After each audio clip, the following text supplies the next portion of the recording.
les gens qui n'ont jamais été initiés à ce genre d'événement-là, un coup qui ont assisté, les gens, comment je dirais ça? Prennent goût. Ils prennent goût, mais c'est de les amener une première fois et je vous dirais que s'il y a une année 3, c'est de cette façon-là que l'organisation devrait travailler. Donc, on ne s'est pas méfié, c'est que souvent, les activités, les événements de force sont tenus dans des inside shows. Ça veut dire, comme à l'Expo Québec, là, le mondial de force, ça s'appelle le championnat canadien. Il est tenu à l'intérieur de l'Expo, fait que il y a beaucoup de parents, de personnes qui vont là avec leurs enfants. T'en vois plein, là. Sauf que c'est à l'intérieur d'un inside show. Nous autres, on est partis du fait que ça pouvait être comme ça aussi pour Fortissimus, mais c'est pas un inside show, c'est un événement vraiment qui attire, comme Nancy disait, les mordus de la force, aussi étant donné le prix du billet.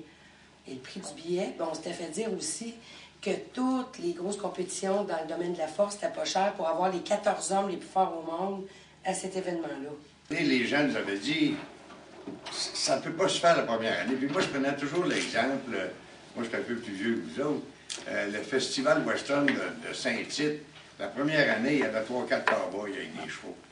Aujourd'hui, il y a 400 000 personnes.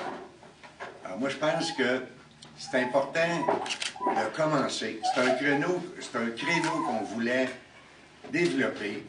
C'est un créneau qu'on veut développer encore, parce que malgré ce qui est arrivé, malgré ce qui est arrivé au niveau financier, parce qu'on avait quand même prévu le coût, on dit, si on peut avoir un commanditaire majeur, au moment où on se parle, ça va changer de nom, bien sûr. Hein. La première année que ça a eu lieu une 30 Rosaire, ça a été un succès, puis c'est la première fois que ça s'appelait Fortissimus. Alors, si l'année prochaine, ça s'appelle, je ne sais pas, le concours de force de Montmagny, pour parler français, les gens nous disent, on va y retourner.